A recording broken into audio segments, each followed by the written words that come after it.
Kontakt zu Wählern und Mitgliedern, Sie wissen es wahrscheinlich, ist ja immer das A und O in der Politik, meine Damen und Herren. Wie immer bin ich gern nach Berlin gekommen, denn in Berlin geht es turbulent zu, nicht nur auf den Straßen, sondern auch im Senat. Man liest in der Zeitung von besetzten Häusern, von Straßenschlachten, von abgefackelten Autos und verprügelten Polizeibeamten. Und der Senat, wie wir alle wissen, weiß, wie man darauf reagiert, nämlich dadurch, dass man den großen Konsens gegen rechts, nicht etwa gegen links bildet. Die Landesregierung, der Senat, kopiert damit das, was die Bundesregierung vorgemacht hat, indem sie den Kampf gegen rechts auf eine organisatorische Basis gestellt hat und ihn mit öffentlichen Mitteln von insgesamt 100 Millionen Euro im Jahr subventioniert. Dieses Geld fließt dann zum Beispiel an so verdienstvolle Unternehmen wie die Antonio Amadeu Stiftung oder der bekannten Stasi-Agentin Annetta Kahane, früher IM Victoria. Arbeitsplätze müssen eben für alle geschaffen werden, auch für ehemalige Stasi-Zuträger. Früher war der Arbeitgeber von Frau Kahane Erich Mielke, heute ist es Heiko Maas. Meine Damen und Herren, der eine war ein großer Lump und der andere ist ein kleiner Lump. Aber Lumpen sind die beide.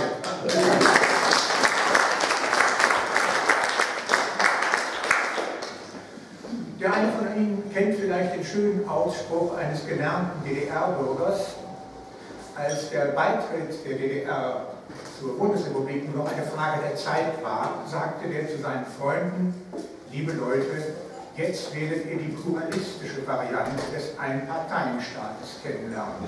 Der Mann hat recht behalten. Es gibt tatsächlich so wie einen Einparteienblock. Alle Parteien schließen sich zusammen zu einer Art nationalen Front. Wir dürfen dann Ja sagen als Bürger. Und wenn wir es nicht in der erforderlichen Anzahl tun, dann helfen die Parteien, die Altparteien, gelegentlich schon etwas nach. Keineswegs nur in Österreich, wie Sie wissen, sondern zum Beispiel in Bremerhaven haben sie das auch getan. Wir müssen mit allem rechnen und deswegen bin ich Ihnen, meine Damen und Herren, außerordentlich dankbar, wenn Sie bei der nächsten Wahl im Herbst von Ihrem Recht als Bürger Gebrauch machen und den Wahlhelfern und Auszählern genau über die Schulter blicken. Lassen Sie sich dieses Recht nicht nehmen, nehmen Sie es wahr, es liegt in Ihrem Interesse und im Interesse der Partei. Volksdemokratien, Sie wissen es wahrscheinlich, Volksdemokratien müssen verteidigt werden. Sie müssen verteidigt werden gegen die sogenannten Volksfeinde. Wer sind das? Volksfeinde sind, Sie kennen alle die Stichworte, Volksfeinde sind Extremisten, Rassisten und Menschenverächter.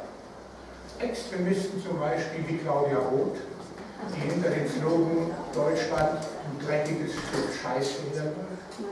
Es sind Rassisten wie Wolfgang Schäuble, der glaubt, die Europäer vor der Degeneration bewahren zu sollen, die sie durch ihre Inzucht anheimfallen.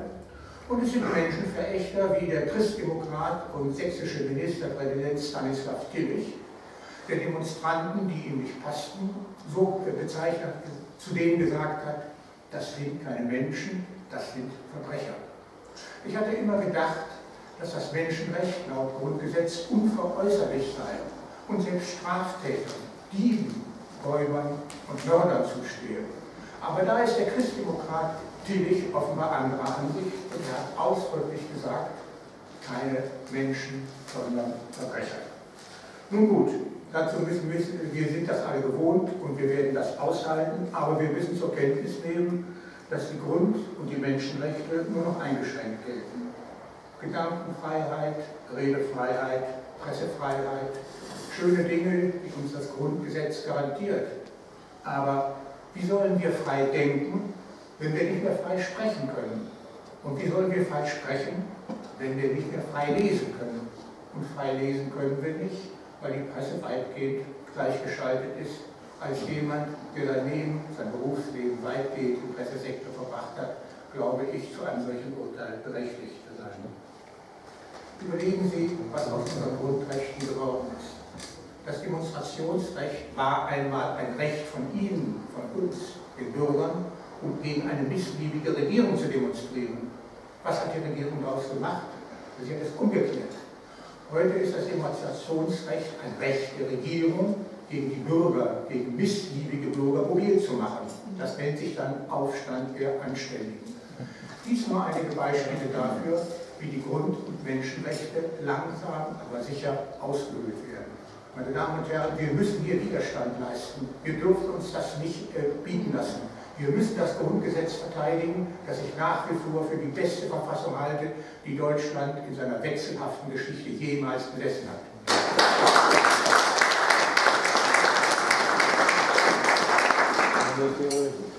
Die Altparteien machen Druck. Wir spüren das alle. Aber der Druck wirkt nicht mehr so recht. Der Rückhalt schwindet. Sie alle kennen die Umfrageergebnisse. Am kräftigsten ist die SPD eingebrochen. Und wie reagieren die Parteien? Dadurch, dass sie die Wähler, die sie unter uns im Inland nicht mehr finden, sich im Ausland dazu kaufen. Und welche Wähler sind das? Die Antwort gibt zum Beispiel der Roman eines Franzosen, die neulich unter dem Titel Die Unterwerfung erschienen ist. Da wird von einem Professor berichtet, der die Zeichen der Zeit erkannt hat und zum Islam konvertiert ist. Und er berichtet auch, warum er das getan hat. Er erklärt, diejenige Bevölkerungsgruppe mit der höchsten Geburtenrate gewinnt. So einfach ist das für gläubige Muslime. Und damit hat er ja auch recht.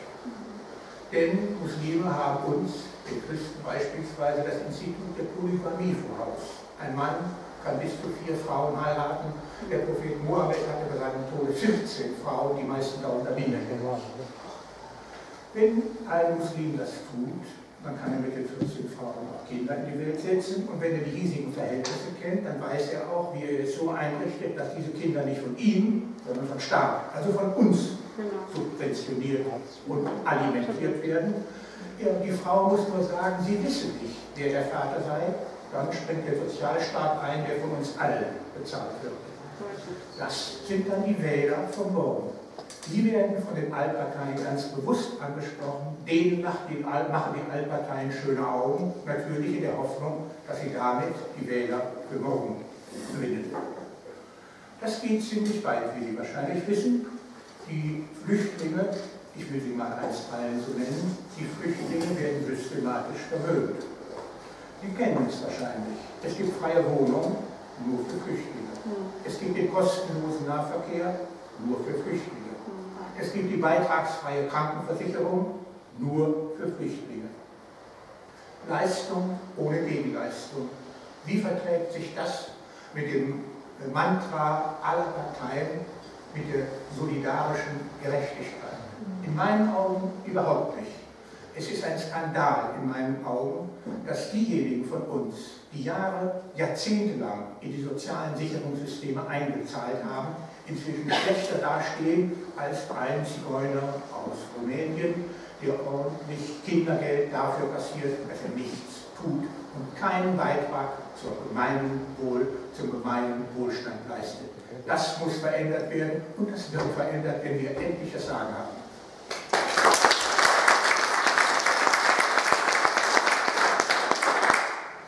Aber, Sie wissen es ja auch, wir sollen nicht diskriminieren. Diskriminieren ist verboten. Das ist dummes Zeug. Denn Diskriminierung bedeutet nichts anderes als Unterschiede machen. Und genau diese Unterschiede sollten und müssen wir machen. Wir müssen unterscheiden zwischen Wirtschaftsflüchtlingen und Kriegsflüchtlingen, zwischen Flüchtlingen und Migranten, zwischen Migranten und illegalen Einwanderern, zwischen Asylberechtigten und Asylbetrügern, zwischen Verfolgern und Verfolgten, zwischen Tätern und zwischen Opfern. Das ist unser gutes Recht und unsere Pflicht als Einwohner dieses Staates. Wir wollen wissen, wer kommt und wer in Zukunft sich Bürger der Bundesrepublik Deutschland nennt. Aber dieses elementare Recht wird uns von der Regierung, vor an ihrer Spitze von Angela Merkel, verweigert. Wir wissen nicht, wer kommt. Wir wissen nicht, wer bleibt. Und wir wissen auch nicht, wovon derjenige, der bleibt, leben will. Das muss sich ändern. Und zwar nicht nur im Interesse eines auf auf Dauer zu finanzierenden Staates, den wir ja alle erhalten wollen, sondern im Interesse der Demokratie. Erlauben Sie mir ein Zitat. Es lautet etwa so: Das Bürgerrecht besteht in dem Recht aller Menschen dieser Welt, einen Staat, in dem sie unterdrückt werden und nicht mehr leben wollen, zu verlassen. Es besteht aber nicht in dem Recht, sich überall dort, wo er will, dauerhaft niederzulassen. Und dann geht es weiter: Ein Staat, der das erlauben würde, eine Demokratie, die das erlauben würde, würde diesen Versuch nicht überleben. Das sagt kein Rechter aus Deutschland, wie ich. Das sagt der linke Franzose André Glücksmann, habe ich gesagt. Glücksmann sieht in eine Zeit voraus, in der es unerlaubt ist, zwischen uns und den anderen, zwischen euch und denen, zwischen dem eigenen und dem Fremden überhaupt noch Unterschiede zu treffen. Bereits das gilt als Ansatz zum Rassismus und muss verfolgt werden. Glücksmann sieht in eine Zeit voraus, in der wir als Deutsche uns als Fremde im eigenen Land wiederfinden werden. Und ich will diese Zukunft nicht und ich vermute, dass Sie sie auch nicht wollen.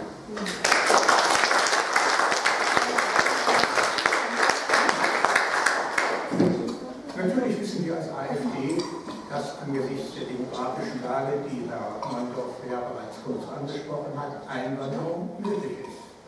Aber doch bitteschön nicht nach Lust und Laune, sondern nach Gesetz und Recht. Wir wollen es so machen, wie alle anderen Völker auch.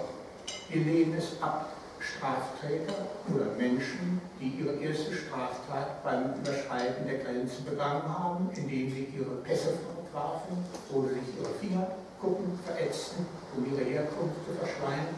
Solche Leute sind bei uns nicht willkommen. Nicht willkommen sind ebenfalls Straftäter, die sich weigern, die Gesetze des Landes, das ihnen in einer Notsituation Zuflucht geboten hat, zu respektieren.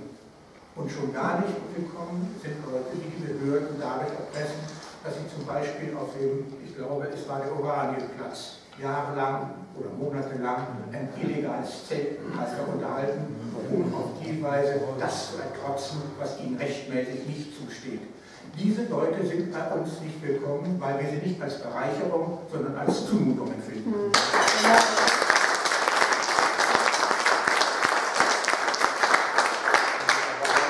Ich denke, dass wir uns alle in dem Grundsatz einig sind, dass es das Gastland ist, das über die Regeln entscheidet, die hier gelten, und nicht die Gäste. Wie alle Völker, alle anderen, die Franzosen, die Engländer, überhaupt wie alle Welt, wollen wir von unserer Lebensweise, von unserer Sprache und von unserer Kultur so viel wie irgend möglich bewahren. Ich will das und Sie wahrscheinlich auch. Deswegen treten wir, die AfD, dafür ein, die immer wieder angemahnte Willkommenskultur für Zuwanderer durch eine Willkommenskultur für Kinder, für unsere eigenen Kinder und Enkel zu ergänzen. An dieser Kultur fehlt es in Deutschland bekanntlich ja auch, mit katastrophalen Folgen für die Zukunft unseres Landes. Wir werben deswegen für eine Steuer- und Abgabenpolitik, die ernst macht mit dem Gebot der Belastung nach Leistungsfähigkeit. Dieser Grundsatz gilt im gesamten Steuerrecht. Also warum nicht dort, wo es um die Familie geht? Nach unserer Meinung soll ein neu gestalteter Lasten- oder besser gesagt Familienleistungsausgleich der Familie das lassen, was sie braucht, um die ihr von der Verfassung, vom Grundgesetz zugewiesenen Aufgaben tatsächlich auch zu erfüllen. Das heißt, Kinder in die Welt zu setzen, zu bilden und zu erziehen. Das heißt also, wir treten auch hier für die Freiheit der Bürger ein, für die Wahlfreiheit des sogenannten Familienmodells. Das verlangt neben der schon erwähnten Umgestaltung des Steuertarifs dreierlei. Zunächst noch einmal zum Abgabenrecht. Bei den Abgaben soll die Gesamtzahl der in der Familie zu betreuenden Personen berücksichtigt werden, nicht nur Mann und Frau, sondern die Kinder auch. Das ist der Sinn des sogenannten Familiensplittings, für das ich schon lange werbe, und ich bin froh darüber, dass die AfD diese Forderung sich zu eigen gemacht hat und hoffentlich in absehbarer Zeit im Bundestag effektiv vertreten kann. Sie wissen aber auch, dass die Steuern nur ein Teil der Lasten sind, die wir als steuerpflichtige Bürger zu tragen haben. Eine mindestens ebenso große Last sind die Sozialabgaben. Auch da muss was geändert werden, und zwar vor allen Dingen bei der Rente. Die Rente steht, wie wir alle wissen, nicht nur auf einer Säule, sie ruht auf zwei Säulen. Auf der Beitragskraft der aktiven Generation und auf der Leistungsfähigkeit und das heißt eben auf der Kopfzahl der nachwachsenden Generation. Beide Säulen müssen berücksichtigt werden, wenn die Rente gerecht sein soll. Genau das geschieht aber nicht. Norbert Blüm hat die Rente, Sie wissen es wahrscheinlich, als beitragsbezogen und leistungsgerecht bezeichnet. Meiner Ansicht nach eine der größten Unverschämtheiten, die jemals von einem amtierenden Bundesminister behauptet worden sind. Denn es heißt ja nichts anderes, dass Mütter keine Leistung erbringen und keinen Beitrag leisten, der mit mehr als einem lächerlichen Almosen im Alter zu vergüten wäre.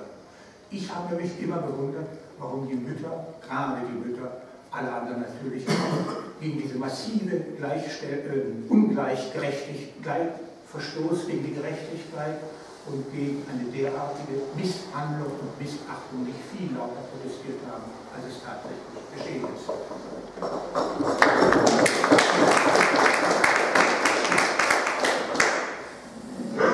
Ein Prozess vor dem Bundesverfassungsgericht liegt inzwischen 15 Jahre zurück. Ich will Ihnen kurz seinen Inhalt referieren. Geklagt hatte eine Frau, eine Mutter von 8 Kindern. Sie hatte ihre Aufgabe, diese Kinder zu tüchtigen Bürgern des Staates zu erziehen, offenbar gut gemacht.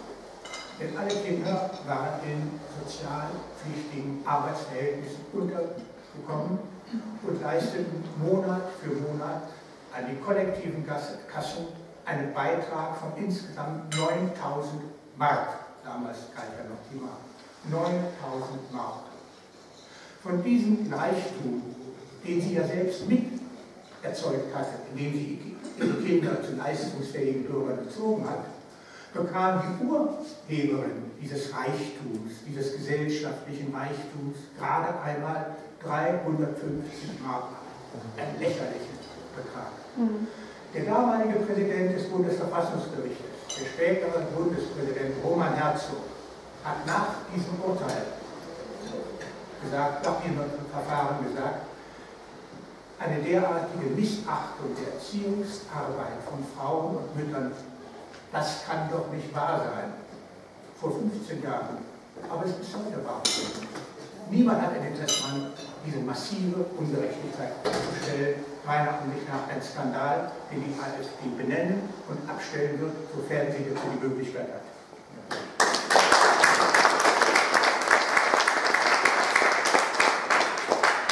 Neben einer Neugestaltung des Steuerrechts, Stichwort Familiensplittung, und neben einer Neugestaltung des sozialen Abgaberechtes, Stichwort Neudefinition des Begriffs Arbeit, auch Familienarbeit ist Arbeit, gibt es aber noch einen dritten Punkt, der auch berücksichtigt werden muss.